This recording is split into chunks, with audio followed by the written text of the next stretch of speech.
안녕하세요, 김호준입니다. 평창 개막식의 꿈같은 한 장면. 중앙일보 어제자 기사 제목입니다. 올림픽이 열리기 열흘 전쯤 이명박 전 대통령 부부를 청와대로 초청하고 평창 개막식에 같이 참석하라는 내용입니다. 이는 김정은과 회담보다 절실하며 한국민의 애국심을 상징하는 장면으로 수십억 세계인이 감동할 꿈의 장면이 될 거라는 겁니다. 이명박 적폐는 증명되지 않았고 적폐청산 목표는 사람이 아니라 시스템이어야 하고 정권이 바뀌어도 국가의 계속성은 유지되어야 하기 때문에 대단합니다. 보수의 이명박 지키기. 그 적폐는 충분히 증명되어 가는 중이고 청산에는 그런 시스템을 만든 이들의 책임도 포함되어야 하는 거죠. 이명박 전 대통령의 개막식 참석이 왜 한국인의 애국심을 상징한다는 건지, 그 장면을 보고 왜 수십억 세계인이 감동한다는 건지 도저히 이해할 수 없지만 그래야 국가의 계속성이 유지된다는 겁니다. 국가 권력을 동원한 범죄에도 불구하고 어떤 처벌도 받지 않고 그냥 넘어가서 지속될 것은 국가의 계속성이 아니라 그 범죄 세력의 생명이죠. 이렇게까지 아무 말이나 막 쓸 수 있는 대범함을 기리는 차원에서 뉴스공장 명예의 전당에 이 칼럼을 영구 보존하기로 하겠습니다.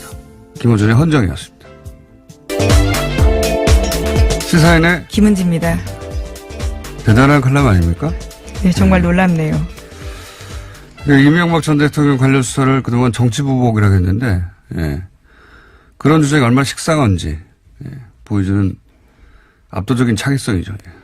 지금까지 밝혀된 것만 군과 국정원이 아예 댓글을 달았다는 사실이고, 그에 대해서는 이명박 전 대통령이 사과한 적도 없습니다. 그런데 아직도 증명되지 않았다라는 식의 이야기를 한다는 것도 놀랍고요. 이런 압도적 창의성은, 이런 과감성은 저는 호연직이라고 불러야 된다고 봅니다. 예. 상상력 말하니까 생각나는 건데, 요즘 1987 영화가 화제가 돼가지고 탁 치니까 억하고 죽었다 하는 당시 경찰 발표. 네, 치안본부 발표였죠. 발표도 화제인데, 이걸 패러디하는 것 중에 제가 본 것 중에 제일 재밌었던 것은 박근혜가 탁 치니 억 내놓는 국정원, 이게 있어요. 근데 이 패러디가 예, 쌍벽을, 특수활동비 관련된 이야기죠. 예, 그렇게 패러디한 건데 쌍벽을 이룰 정도로, 예. 보수의 상상력을 보여주마, 그런 뭐 표효와 같은 그런 칼럼이 아니겠나. 이걸 패러디한 것도 있어요. 이 기사. 청송교도소의 꿈같은 장면. 김승원 핵폐기보다 절실한 국민 염원, 이런 똑같이 패러디한 것도 있는데, 기왕 이렇게 된 건 뉴스공장에 이제 청취자 여러분들이 그날 선정한 이거는 보관해둬야 된다 하는 오늘의 기사 저희한테 보내주시면 그중에 하나씩 선정해가지고 페이스북에 저희가 명예의 전당을 만들겠습니다. 그래서 매달 장원도 뽑고, 예, 연말에 왕중왕전하고. 이 기사는 읽자마자 이 보관해야 되겠다, 따로. 그런 생각이 들었습니다. 자, 첫 번째 뉴스는요. 네, 정호영 전 BBK 특검팀이 밝혀낸 다스 비자금 전체 규모가 120억 원을 넘는다라는 뉴스인데요. 여러 검찰 관계자를 인용해서 오늘 아침 한겨레 신문이 보도했습니다. 정호영 특검팀은 지난 5일에 특검 수사 당시에는 120억 원 외에 다른 자금 발견된 사실 없었다라고 밝힌 바 있는데요. 이와 배치되는 내용입니다. 그러니까 거짓 해명했다라고 의혹을 제기하고 있는데요. 특검팀은 2008년 당시 거액의 비자금을 밝히고도 규모와 용처 등을 공개하지 않은 채 수사를 종결했다라고 지적하고 있습니다. 이게 이제 동부지검에서 현재 2008년에 특검하고 종결된 사안을 다시 들여다보고 있는데, 이 동부지검 수사팀이 밝혀낸 게 아니라 그때 2008년 이미 밝혀진 내용이 당시 이미 120보다 훨씬 큰 금액이 나왔는데 그걸 덮었다는 걸 최근에 자료를 확인하다가 현재 수사팀이 알아낸 거죠. 예. 네, 그래서 검찰 관계자 말을 다양하게 인용하고 있는데 전체 규모는 120억 원보다 훨씬 컸다면서 이것은 추정이나 주장이 아니라 당시 수사 과정에서 나온 거다라고 강조하고 있습니다. 그러니까요. 이렇게 되면 정호영 특검이 또 최근에도 120억 이외는 없었다고 했기 때문에 뭐랄까요, 법적 책임을 져야 되는 상황에 처할 것 같아요. 예. 어쨌든 지금 고발 당해 있는 상태입니다. 지금 이미 새로 수사를 한 것도 아닌데 2008년 수사에서 120억 넘게 나왔는데 덮었다. 예, 이런 정황이 이미 나오고 있습니다. 네. 동부지검이 결과를 좀 낼 것 같네요. 자, 다음 뉴스는요? 예, 또 검찰은 이 120억 원의 실체에 관련된 수상한 정황을 해외 매출해서 포착했다라고 MBC가 보도하고 있는데요. 이 돈은 17명의 이름을 빌려서 모두 43개 계좌에 분산돼서 보관돼 왔다라고 합니다. 정호영 특검은 이 돈을 비자금이 아니라고 보고요. 회사로 반환할 것을 지시해서 더 이상 문제 삼지 않았는데, 그런데 이 돈이 2008년 특검 종료 직후부터 다스법인 계좌에 전액 반환됐다라고 합니다. 그래서 검찰이 이 돈의 행방을 쫓고 있다라고 합니다. 이게 이제 어제 저희 뉴스공장에서 다뤘는데 참여연대 김경률 회계사. 당시 특검은 이게 격리 직원의 개인 비리라고 덮었는데 이게 개인 비리가 될 수가 없는 지점을 김경률 회계사가 짚었죠. 이 돈은 장부에 등장을 하는데 행령 중에는 장부에 등장하지 않고 하는 행령과 장부에 등장하는 경우가 있는데 이 경우는 이제 외상값 그러니까 매출 채권 돌려받지 않을 목적의 외상값으로 처리해 둔 셈인데 이런 경우에 이제 장부에 등장을 하잖아요. 그리고 그러면 외상값으로 기록되는 상대 회사가 있지 않습니까? 그럼 상대 회사의 경영진이 이 다스의 일개 격리와 이 금액에 대해서 그래 그럼 그렇게 처리하자고 합의를 해줘야 되기 때문에 개인이 행령할 수 있는 구조가 아니다. 이 방식으로는. 회계사가 보자마자 판단할 수 있을 정도로 이건 개인 행령으로 볼 수 절대 없는 정황이라고 했는데 그때는 개인 행령으로 처리하고 넘어갔습니다. 이제 네, 그냥 장부에서 사라진 채 끝내버린 거죠. 지금도 이 120억이 사라진 거죠 현재. 왜냐하면 다스로 들어갔는데 상대 회사가 있잖아요. 상대 회사. 그 상대 회사에서는 돈이 줄었단 말이죠. 당연히 120억이 돌아간 걸로 했으니까. 근데 실제로는 안 왔어요. 그 회사에서 들어올 120억이 어딘가로 사라진 셈이죠. 예. 비자금으로 의심하고 있는 거죠, 지금. 예, 당연히. 자, 다음 수는요? 예, 또 140억 원 관련된 뉴스도 있습니다. 서울중앙지검에서 지금 하고 있는데요. 140억은 BBK 140억을 김경준 씨로부터 스위스 계좌에서 받아낸 그 140억입니다. 이건 서울중앙지검에서 네, 수사하고 그렇죠. 있습니다. 여기서 또 핵심 인물이 김재수 전 LA 총영사입니다. 이 인사가요, 현재 행방이 묘연하다라고 채널A가 보도하고 있습니다. 2008년 총영사로 임명된 이후에도 BBK로부터 투자금 140억 원을 회수하는 과정에 연루됐다라는 의혹받고 있는데요. 미국 현지 변호사 사무실에 나오지 않고 한인 사회와의 접촉도 끊었다라고 합니다. 자살하진 않으셔야 될 텐데요. 예, 걱정이 좀 됩니다. 다음 뉴스는요? 네, 오늘 오전 10시에 남북 고위급 회담이 시작됩니다. 남한 시간 기준으로 합의가 됐는데요. 북한 평양시로는 9시 30분입니다. 북측 대표단이 오전 9시 반쯤 군사분계선을 통과해서 도보로 회담 장소로 이동할 계획인데요. 이번 회담 의제는 크게 두 가지입니다. 북한의 평창올림픽 참가 문제와 남북관계 개선입니다. 올림픽 참가 문제는 뭐 일사천리로 풀 것이고 결국은 이제 남북 관계 개선할 때 북핵 문제도 등장할 테니까 그 부분은 쉽게 안 되겠죠. 예. 이건 뭐 앞으로 계속 뉴스 나올 테니까 계속 전화기로 하고. 다음 뉴스는요?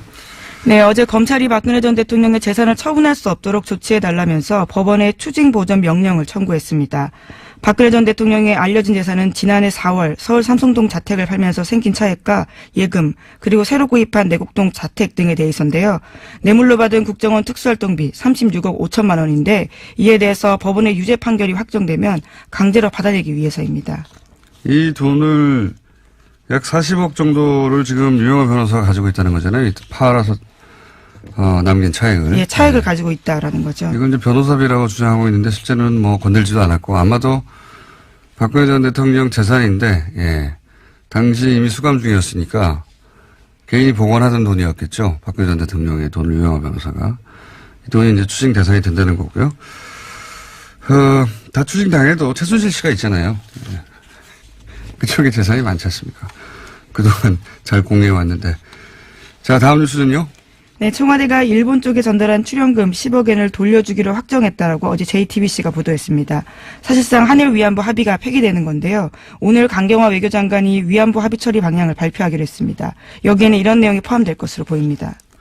이 10억 엔을 돌려준다는 게 지금 당장 받아가라고 돌려주는 게 아니라 뭐 받을 리가 없잖아요, 그러면.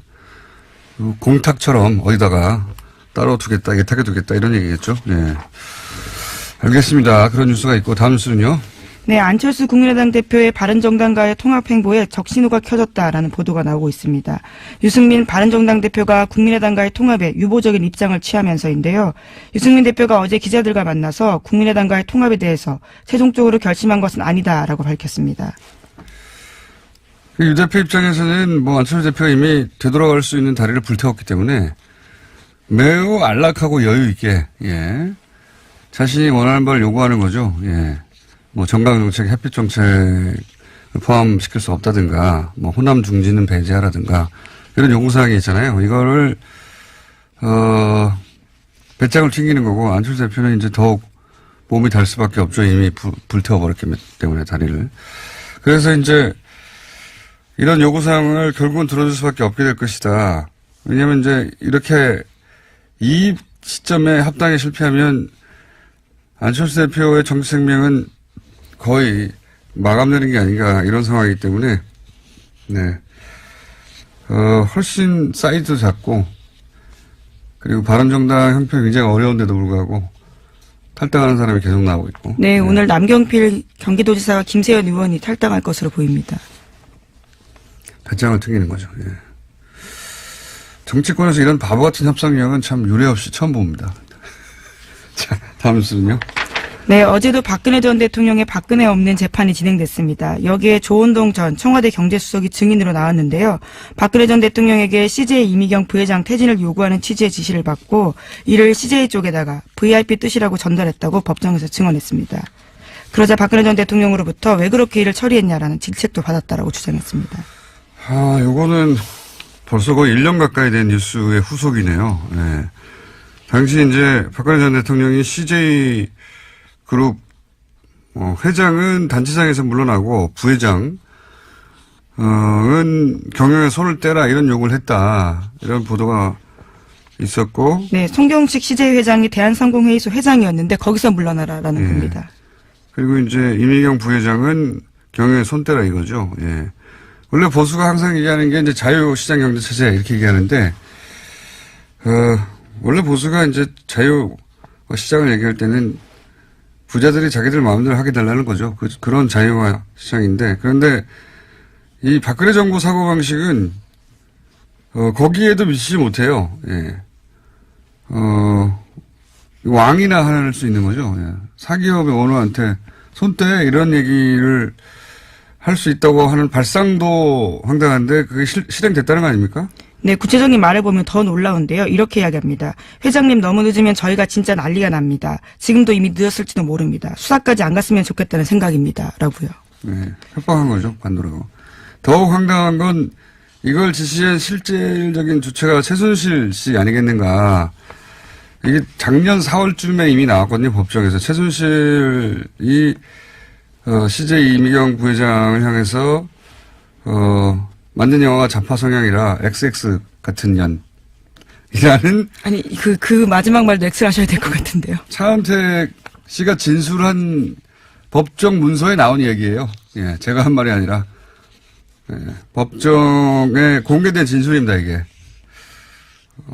근데 이제 이 영화 두 편인가 변호인이나 이런 영화 때문이 아니라 왜냐하면 CJ는 정반대로 소위 이제 국뽕이라고 하는 영화도 제작을 했었거든요. 그 이유보다는 당시 이제 나왔던 보도를 종합하면 이미경 부회장이 가지고 있던 문화계 내에서 영향력, 예, 또는 뭐 한류의 중심으로서의 문화계 영향력을 그 자리를 차은택 등을 내세워서 최순실 씨가 접수하려고 했던 거 아니냐 이런 보도가 나왔었죠. 예. 네, 물론 어제 법정에서도요, 박근혜 전 대통령 쪽에서는 이렇게 방어했습니다. 이미경 부회장이 CJ를 잘 이끌고 갈지에 대한 우려였지 경영에서 물러나게 하라고 한 건 아니었다라고요. 근데 조원동 수석 이야기는 물러나라고 했다고 하니까요. 예. 하여튼 뭐 1년 전 이야기인데 다시 그 당사자가 나와서 법정에서 증언을 했고 사실 1년 전쯤에 법정 진술 차은택 씨 진술서에 공개된 바에 따르면 구체적인 정황이 또 나왔긴 했었죠.